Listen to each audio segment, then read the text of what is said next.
Let's talk about Taika Waititi, and I'm saying that name totally wrong. Director of uh, Thor and Thor: Love and Thunder, and just an all-around awesome director, awesome actor, hilarious individual, amazing filmmaker. He is tackling a science fiction graphic novel.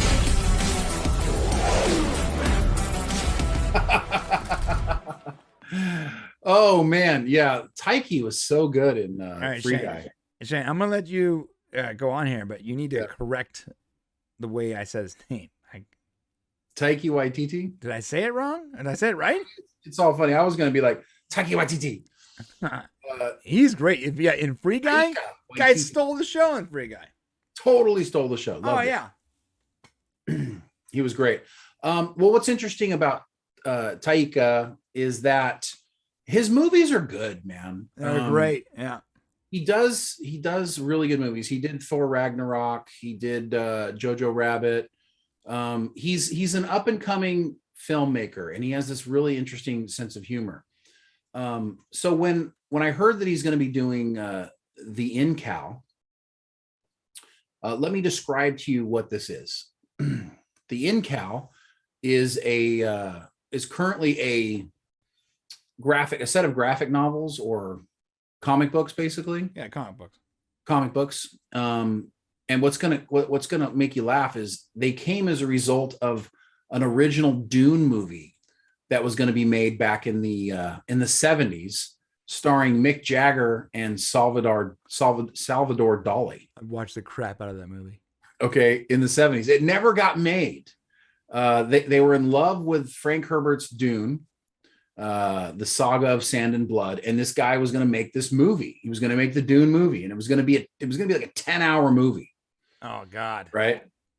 And it never ended up happening. It just didn't happen. And so what ended up happening is all of a sudden, all of his ideas, they didn't get nothing on film. It was just these ideas he had about Dune. And then starting back in 1980, they started publishing installments of his basically ideas and thoughts. And it ended up becoming the Incal. Right. Okay.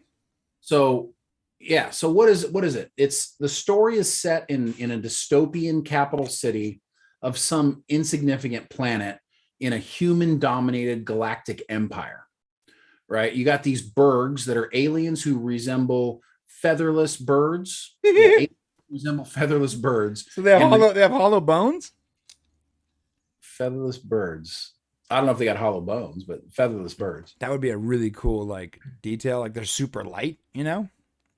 Right. Yeah. Yeah. That's true. Yeah.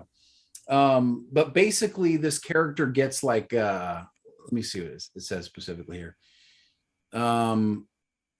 Yeah. So during this guy gets questioned, he gets thrown into some alley, and he starts getting questioned by the police. And basically, they're asking if he received this thing called the light Incal, which is a crystal of enormous and infinite power.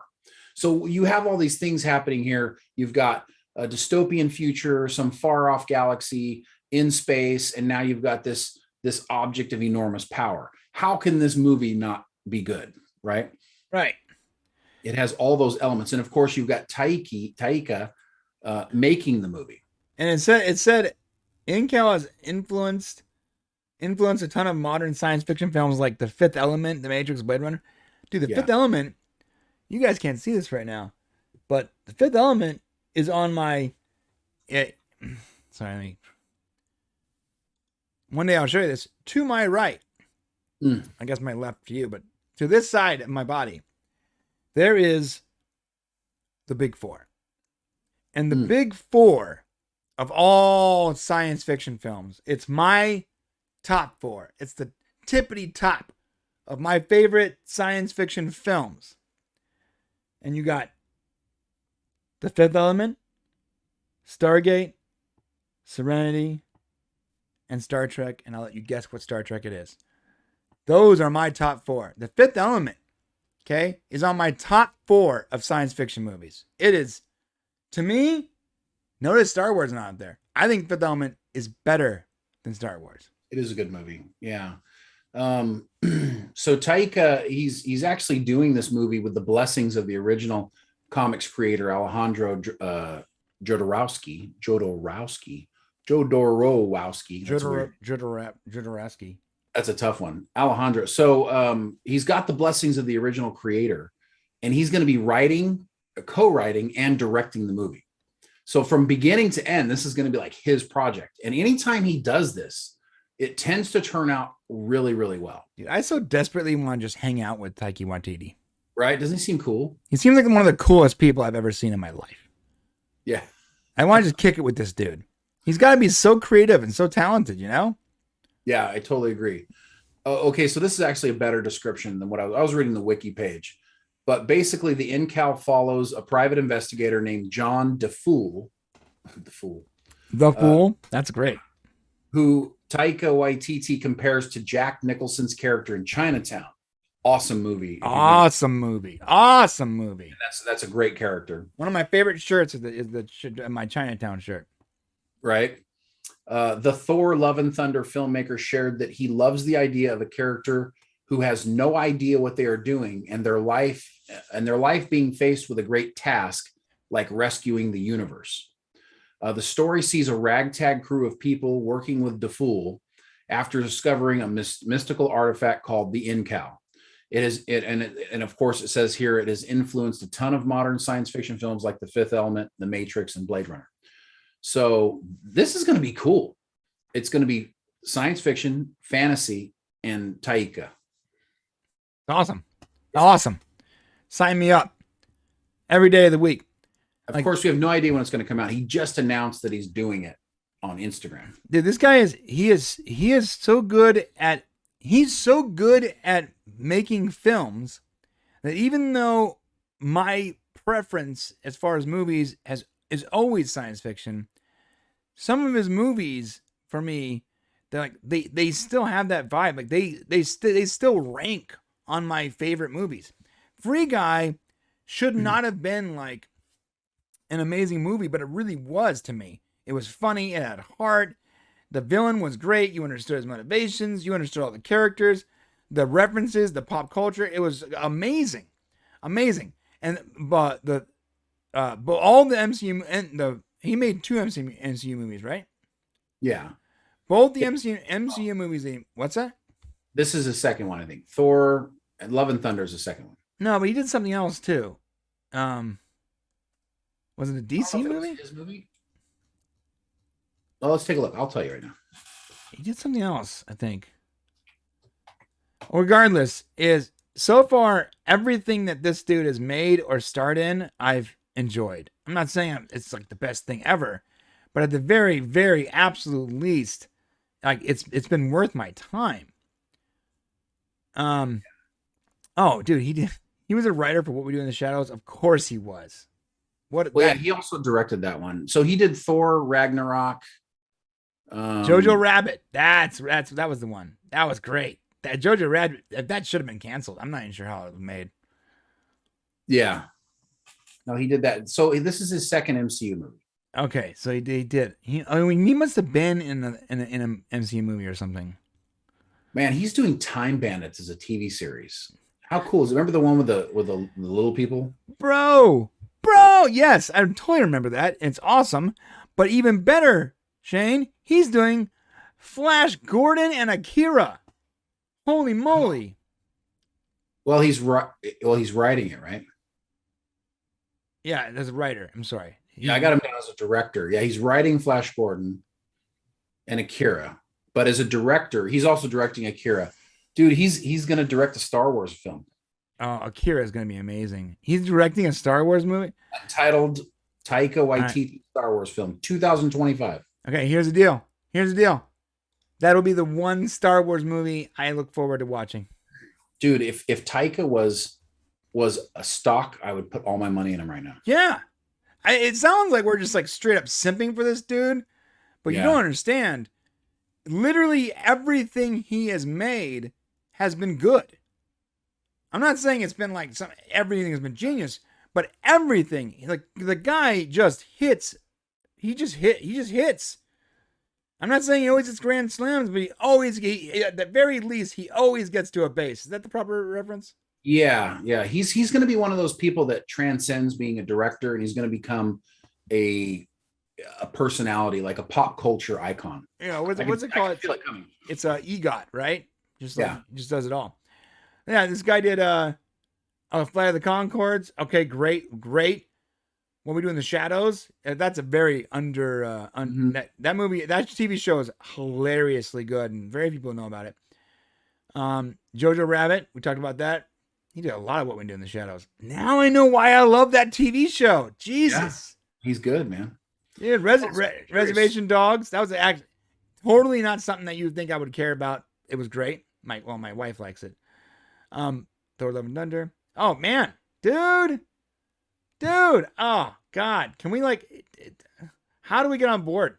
Does he have a publicly traded company that we can invest in? Yeah, he's just doing it all, man. I hope that he does.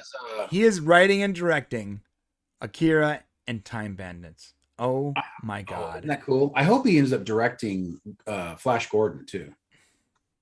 Yeah, that would be. Doesn't say who that is yet. Yeah, that'd be good. But yeah, you guys, if you guys don't know much about Flash Gordon, here's the deal. Flash Gordon was like one of the original science fiction TV shows. Like, if you guys don't know what it is, it's right up there with like Battlestar Galactica back in the day. Like, it deserves a spot at the very least, in like the Hall of Fame of science fiction.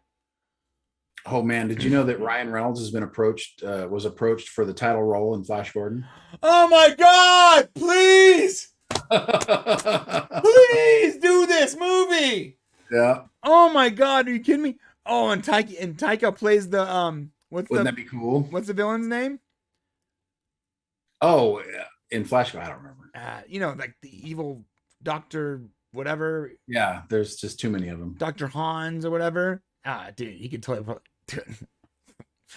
Oh man, that'd be great. All right, Taika Waititi fighting for the Incal. What a man! What a man! We need another Fifth Element movie, man. We need another. Yeah, Fifth Element was a long time. Let me ask you a question, okay? I know we're wrapping this up here, but why is Fifth Element? Why was there never like a second movie or a comic book or a TV show? Why? How did it come out and then just end? I don't understand. It's so. I mean, that was at a time when making multiple movies was not a business, really. Like, trilogies were for things like Star Wars or epic movie franchises, whereas the Fifth Element didn't have a story that could continue.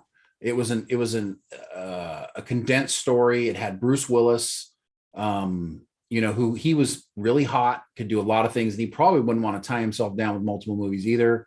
You had, what was it, Mila Jovovich? Yeah, playing that multi-card. Yeah, yeah. And Eddie Griffin, I think, playing the was it Eddie Griffin? No, it wasn't Eddie Griffin. It was Chris Tucker. Chris Tucker, who, gosh, his voice annoys the hell out of me. He was great in that movie. He did so good in that movie. Yeah, he was so good. Is every once in a while something comes along that it's just kind of a classic in itself, and this could be one of those movies. And I'm feeling good about it. I can't wait to hear more about it. Yeah, what I loved about Fifth Element too is most of the graphics were practical, not special effects. Like, that was the time, yeah. Yeah, but they used like puppets and like Jim Henson's style, like level of quality. Oh, Gary Oldman was the bad guy, and he was amazing. Yes, he was. Yeah, he's amazing in everything. And Gary Oldman had that line where he explains why war is beneficial, because it gives people something to do and it breeds opportunity. That was such a good movie. Jeez. Right. No, totally great. All right, man. All right. Well, let's wrap this up. Yeah, you guys excited about Taika Waititi? Let me ask you a question. I want you to answer me in the comments section. Okay, answer me this question. If you don't like Taika Waititi, tell me why. If you do like Taika Waititi, what's your best film? The best one. For me, probably Jojo Rabbit. But let me know in the comment section what you think his best movie was. Thanks for watching. To see the full conversation, become a member of the podcast family. Use the link in the description below or go to our channel and click the join button. Select your tier and we'll see you at the next show.